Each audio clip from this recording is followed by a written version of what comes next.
Are y'all ready? Are y'all ready? What? Yeah. Y'all ready to play some football? You got some big D. Say yes. Let's go. If you want it, you can get it. Let me know. Let me know. I'm about to break this thing up. Let's go. Let's go.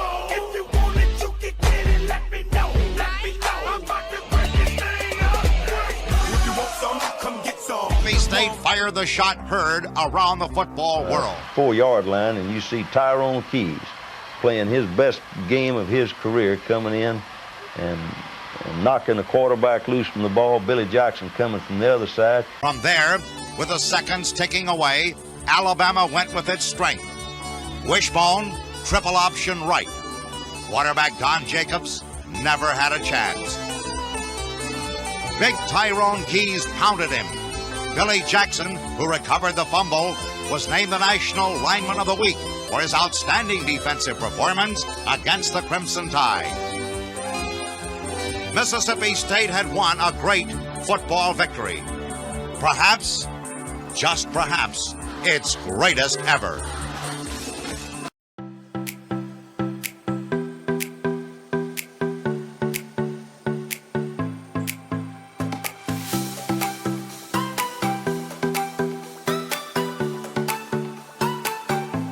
They were iconic. William Perry on a 1-yard touchdown run. They were legendary. Mike Singletary, he read it beautifully. They were just a ferocious unit. We're gonna work. We're gonna run. To the 10, to the 5, to the end zone. Touchdown! We're gonna fight. Better get another quarterback, we coming. And when it's all said and done, we'll go to the dance. On October 31st, 1983, professional football bid farewell to its founding father. At the age of 88, George Stanley Hallis passed away. For over 60 years, Coach Hallis and the National Football League were one and the same. Hallis was one of the game's first players, and his many coaching innovations kept pro football moving forward. But it was Hallis's fiery spirit that sparked the Chicago Bears, as no other team so clearly reflected the personality of its head coach. Of the Bears today, a special commemorative patch for George Stanley Hallis, the Papa Bear, who will certainly be missed throughout the National Football League, and what a mark he has left on the game of professional football. Ryan Osborne, McMichael for the injured Dan Hampton, rookie Tyrone Keys in Harris's spot. The 1983 Chicago Bears played with the kind of spirit and style that would have made Hallis proud. The Bears lost 7 of their first 10 games, but they never lost their heart.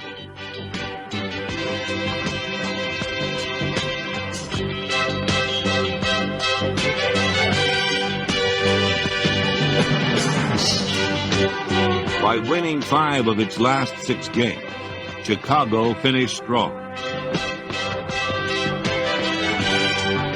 The Chicago Bears, a team possessing a proud past as they move toward a promising future.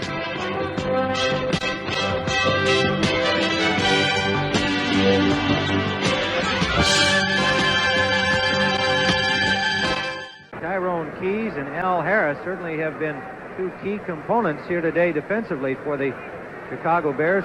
George Hallis has not abandoned the Chicago Bears, for his spirit will forever be present in every member of the team he built, coached, and made legendary. The Chicago Bears, a team with a proud past and a promising future.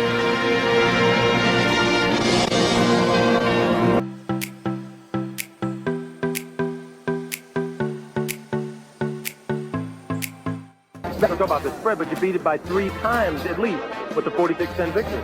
Well, the thing that Buddy Ryan had expressed to us all week long, that they were exactly the same team that we played the second game of the year. We just let them do all the talking all week long, and we knew we had a good game plan, and we came out and performed real well.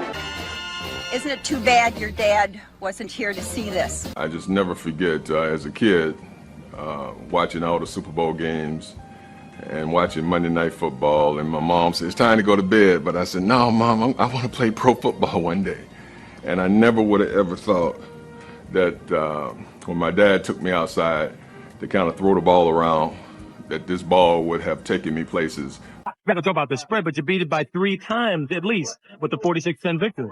Well, the thing that Buddy Ryan had expressed to us all week long, that they were exactly the same team that we played the second game of the year. We just let them do all the talking all week long, and we knew we had a good game plan, and we came out and performed real well. So those boys are pretty well bruised up now. But I want to tell young students, the ball without education and without the proper mentoring is a disaster. So I encourage the young people that they have to develop character, because football by itself is a non-transferable skill. But you can take everything that you learn from the coaches and the teachers, you can take with you and you can apply it, and you can parlay the game from the playing field to the game of life, and then come back and help the next generation on their journey. I'm sure that's one thing that keeps you hungry. Well, I don't know. I think Tyrone would say the same thing. I want to be back here next year. This is a great feeling, isn't it, Ty? Coach Dicker told us, he talked to us last night, and he told us we got a chance to become one of the best teams in the history of football. Ladies and gentlemen, the greatest team in NFL history, the 1985 Chicago Bears.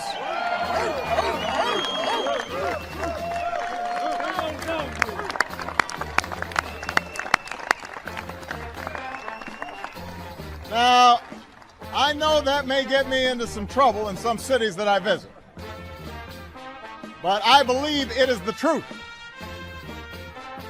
Cynics might say that I'm only hosting the 85 Bears today because the Green Bay Packers were here a couple months ago, and I was not going to be outdone. But as it turns out, after this team won the Super Bowl, it never had a chance to celebrate here in the White House. The day after Super Bowl 20, 500,000 Chicagoans turned out in 25 below wind chill weather to welcome the champs back from New Orleans. But sadly, the day after that, we endured a national tragedy as the Space Shuttle Challenger exploded shortly after liftoff. And so the moment for the Bears to visit the White House was postponed, and the years went by. But shortly after I took office, someone at the NFL realized, hey, there's a Bears fan living in the White House. And they called my staff and asked if we could make this happen.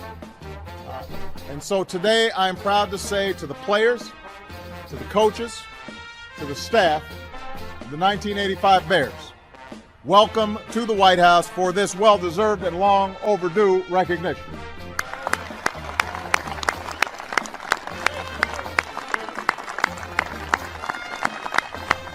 The temperature, winds gusting up to 35 miles an hour.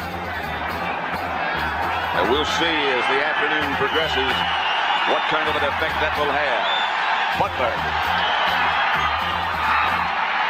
looking away from Brown to Redden.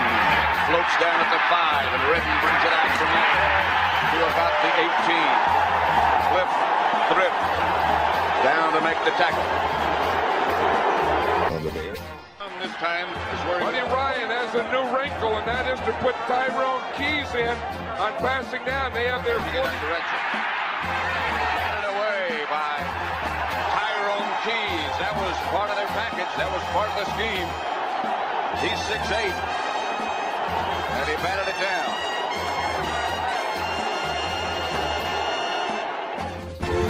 Ahead 17-0, the stage was set for one final magic moment.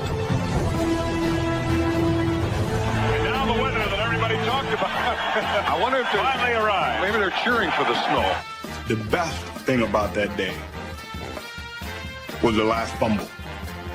Third down, 11 yards to go for Dieter Brock and company. Brock back to pass, the rush on to and hammered down. Picked up the ball. Picked up by Wilbur Marshall. Marshall running across the field. Go! 30, 20. There's all the way. 5 touchdown. Wilbur Marshall has scored for the Chicago Bears. Because today they became the first playoff team in history to record back-to-back shutouts. First it was the Giants, and now it's the Rams. I can still see it in slow motion when Wilbur Marshall picks up the ball. The Fridge is leading him down the field, and we all are just running with him.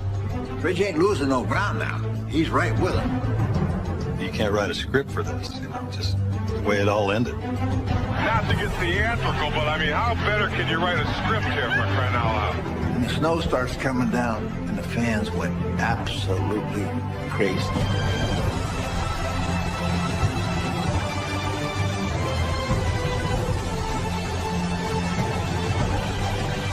The Bears were going to their first Super Bowl. Mike Ditka's thoughts turned to Papa Bear George Halas, the man who had hired him to get them there. And I think right there, the old man was saying, that's the first time since '63. And finally, a Super Bowl for the Chicago Bears. Walter Payton hugging Virginia and Ed McCaskey. Now linebacker Otis Wilson. Inside the Bear locker room with the owners of the Chicago Bears. She, of course, is a lovely daughter of the late George Halas, the founder, who was the coach of this team the last time they won a championship. And the Fridge, number 72, William Perry. A team of destiny, according to Bud Grant, before this game started. And the former Minnesota Viking coach knew something there, because today they became the first playoff team in history to record back-to-back shutouts. First it was the Giants, and now it's the Rams. This was earlier today in the Bear locker room as the Bears packed in preparation to go to New Orleans for the Super Bowl engagement with the Patriots. That's Tyrone Keys getting his gear together. We're just hard by the side of that locker room. We're in the weight room of the Bears. Atlanta, bring on Dallas. This is for Mike and Papa Bear Halas. And watching Monday Night Football, and my mom said, it's time to go to bed. But I said, no, Mom, I want to play pro football one day. And I never would have ever thought that when my dad took me outside to kind of throw the ball around, that this ball would have taken me places. But I want to tell young students, the ball without education and without the proper mentoring is a disaster. So I encourage the young people that they have to develop character, because football by itself is a non-transferable skill. But you can take everything that you learn from the coaches and the teachers, you can take with you and you can apply it, and you can parlay the game from the playing field to the game of life, and then come back and help the next generation on their journey.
So since God has given us His Hall of Fame of people who have gone before us and had great faith despite hard times, let us run with endurance the race God has set before us.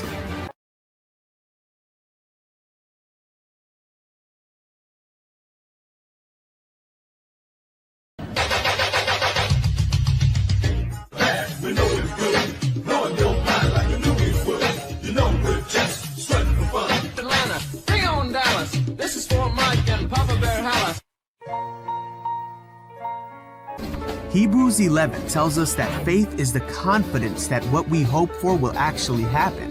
It gives us assurance about things we cannot see. Anytime you can kind of go back to the source of something and actually see it and touch it and feel it and actually know that this existed in this place, it just strengthens your faith. The Bible says what the enemy meant for bad, God will turn around for good.